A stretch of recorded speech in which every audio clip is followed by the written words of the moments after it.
you may not care about the law, but the law cares about you. Like whether you decide to participate in it or not, it will affect you, you know? So you might as well participate in it. Like,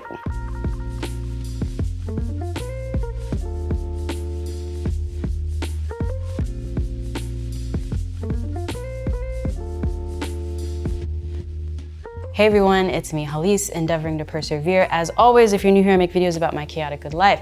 Subscribe, follow, social media, all of the things. Pop and parlay, where I sit and pop and separate my semi-freeform locks after a good wash, and we just talk for a bit, because otherwise the hair content doesn't happen. And that's real. Before I even get going real deep into the topic of the video, as well as popping and separating my locks, I wanted to quickly go over my hair washing regimen, because so many of y'all be asking in the shorts that I make. So I shampoo my hair 2 to 3 times a week because I'm very active. I work out almost every day. But if I have worked out at all and I'm not shampooing, I still at least get in the shower and get my scalp wet to just get everything off. You know what I mean? So when I shampoo, I use the Viore shampoo bars. Allegedly, they are really good about having rice water built into the shampoo bar, and it's supposed to help with, you know, your hair's thickness and this and that and the third, all sorts of stuff. I don't know, man, you know what I'm saying? I don't know. But I really like using it because I really enjoy the smell. And then to condition, I don't use traditional conditioners. I don't even use Viore's conditioner bar. They have one and it seems like it's good. I usually shampoo twice. After I shampoo twice, I rinse it out. And then I have a little applicator bottle that I'll fill with apple cider vinegar 1/4 of the way, and then 3/4 water. And then I work that into my scalp and all down my hair to help just kind of seal down the shafts and everything. I let that sit in my hair while I wash the rest of my body, and then I rinse everybody, rinse my whole body off after that. But after that, the other thing I'll do to really get an actual moisturization situation for my locks is I'll use the citrus organic hair rinse. I've talked about this many times. I'll go through phases where I'll use this once a month, and then I'll go to try to order it again and it's just hard to find. And so then I'm well, and I use this hair rinse, again, diluted in water. I fill 1 cap into an 8-ounce applicator bottle. Same way with the apple cider vinegar across the whole scalp, across the shafts of the hair, etc. And I'll use this only once every couple weeks, almost once a month. I don't use it very often, but it's just to make sure that I'm actually getting a little bit of some moisturized. But I really try not to overdo it with traditional conditioners or anything like that, because the locks hold everything. And the whole point is to try to minimize the product usage, so that way you're not having to deal with buildup too often and things like that. I also will do a deep clean once every 6 months or so. So I just finished doing my deep clean on my locks. And with that, I use Dawn. I know, freaking y'all out, but it works. So argue with your mama, not me, but it works. That is my full wash regimen. If you are interested in any of those products, if they are available here, I have linked to them in the little YouTube shop icon that should be showing up, I think, on this side. Might be this side. One of the sides. Something else I'm doing now is if it's too overcast outside and I can't dry my hair just in the sun like I usually do, I will blow dry my hair. I'll just blow dry my hair on the air setting for 10 minutes, but I don't use heat. Now that we know what it is, let's get into this. I'm gonna separate this side. I love that my hair's finally long enough I can just put it to the side.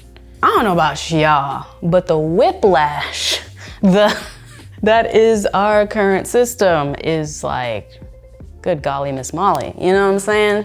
Where do I even begin? That is, where do we even? Y'all, I'm just out here. It's one thing that I am always fighting past and fighting through isn't actually apathy, surprisingly, but it's just kind of being aware of what's going on and then being is it time to just GTFO though? Was America just an interesting experiment and now it's time to just bounce? You know what I'm saying? I struggle with that a lot. I'd be having one foot in the country and one foot like planted outside of the country. Like, for example, I am about to head to Costa Rica in late August. It's for my first inaugural group trip. I'm not even gonna lie to y'all, when the assassination attempt happened, I was like, you know what?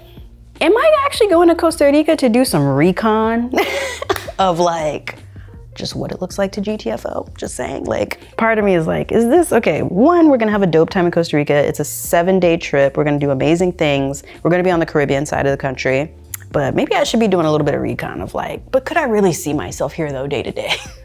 Maybe, I don't know. But on the other hand, it's like, until you can actually exit, you still here. Like, you still need to engage. You still need to know what's going on. You still need to vote. But yeah, literally after the attempt, the algorithm started putting Stephanie Perry's content back in front of my feed. For those of y'all who don't know her, she has built a business on helping Black women move outside of the United States. And like, literally all of her stuff started showing up for me. And I was like, oh man, it's like, algorithm, don't show me this. But at the same time, I was like, how much is the boot camp again, you know? So on the one hand, yeah, I'm like, what's the exit strategy? But then at the same time, I'm also like, until you can exit, you still here though. You still need to make the most of this. You still need to engage with this. Because at the end of the day, like, they want you to be apathetic. Like, they want you to be so disenchanted that you don't vote. Institutions in some ways want you to feel hopeless, so that way you don't engage. Especially when it comes to the local election stuff. Like, whoever's at the top of the ticket is whoever finna be at the top of the ticket. But the stuff that actually really do be affecting your day-to-day, like when you wake up, go to work, day-to-day stuff, that's the local elections. And people really don't, at least in our country, like, people really don't pay attention. And those races can be tight, like incredibly tight. Like, there was a Virginia House race once that tied, right? Recently. This was not like crazy long time ago. The way they had to decide the winner was drawing a name out of a hat. Y'all. There was another one, there was a Mississippi congressional race that was literally decided by drawing straws, because again, it came, like, the votes came that close. And something I will say though, an argument that I find annoying. I understand why the argument is made. I completely understand why. But it's just like a bummer argument. Like, it's not fun. It's not good marketing for voting. But the argument, and it's often told to us, to Black people, of like, too many people died for you to not vote. And it's just like, sure, Jan, but none of those people should have died in the first place. So, like, the marketing around voting should really be like the Marshawn Lynch approach, you know what I'm saying? I know I'm gonna get got, but I'm gonna get mine more than I get got though. Like, I wish the language around voting was more, not like a chore, you know, but more actually about, this is one of the few ways you can be selfish and like vote in your best interest. You know what I'm saying? Try to have things happen that genuinely will make your life easier. You know? Think about it that way. Again, I completely understand what it is, and I understand why it's there, and I understand why it exists. I'm just saying, it's just a bummer. It just comes out of like, that argument comes out of scarcity, and it doesn't sell, at least not to me. You know what I'm saying? Either way, I'm voting. But that argument's always like, ugh. But on the flip side of that, something else that I'll find myself being like, for real, is, and this happened a couple times with like family members, colleagues, if you will, where they're just like, oh, I just don't even vote. And I'm just like, you don't vote, you just don't? Which, again, apathy, I get that. But at the same time, Stephanie said it best, Stephanie of the channel Wine and Chill, she says this all the time. You may not care about the law, but the law cares about you. Like, whether you decide to participate in it or not, it will affect you. You know, so you might as well participate in it. Like, I'm not super interested in letting my rights get taken away and me just being quiet about it, I guess. I don't know. In the comments below, just thoughts, you know what I'm saying? Just thoughts in the comments below. So I'm working on this documentary series with Stephanie, and the show is called Complexion of Law, and basically what we're hoping is to kind of show different landmark legal cases and the effects they have had on marginalized groups. And so in this first episode, we're talking about the Voting Rights Act and Shelby County. In Shelby County in 2013, there was a very big case. It was Shelby v. Holder, the then Attorney General of the United States. That case ended up rolling back a lot of the Voting Rights Act. And it's one of the main reasons why we have so much like voter suppression in the United States compared to other countries and just compared to what it used to be. And it paved the way for a lot of like, just really like crazy voter suppression laws to come across the country. And filming this show has been really good because it has helped me contextualize and like feel the apathy and then do the thing anyway. You know what I mean? And I think one of the reasons for that too is because at one point we're in Birmingham, Alabama, and we're at the Birmingham Civil Rights Institute. If you've ever been to the Black Smithsonian in DC, the Birmingham Civil Rights Institute feels like, as you're walking through it, it feels like the precursor that the Smithsonian was like working on to finally get to that. You know what I mean? It's just so well done. While there, it was really exciting to just learn about other people besides MLK. And no shade to MLK, love the man. I'm here in Atlanta. Dude's amazing. But they shot him. Like, he was fighting for the vision, he was fighting for the dream, and he never got to see it. And I wish here in this country, don't get me wrong, the martyrs matter, like they do, but I wish we would talk more about the people that lived to see it, you know? John Lewis was out here fighting, and then he got to see it.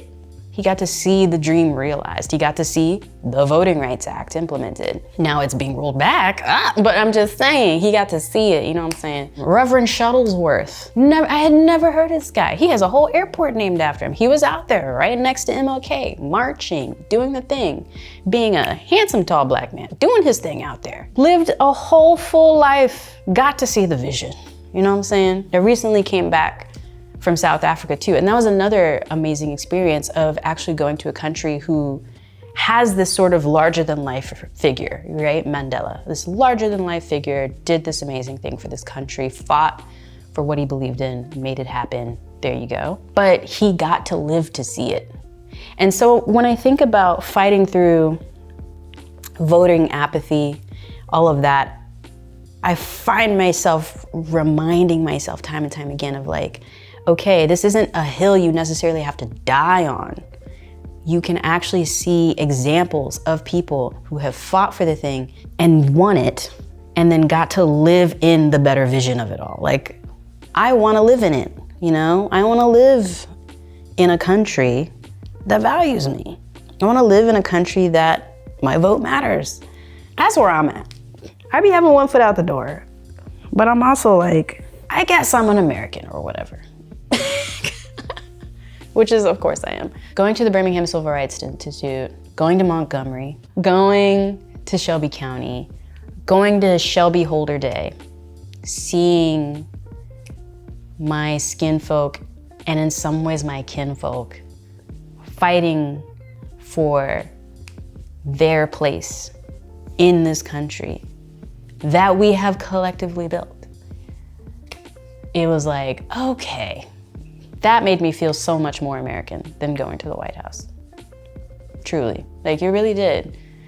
All that to say, in the comments below, 1, are you registered to vote? Is your girl registered to vote? Of course she is. If you're not, vote.org, an amazing organization. Head over to vote.org. It's so simple.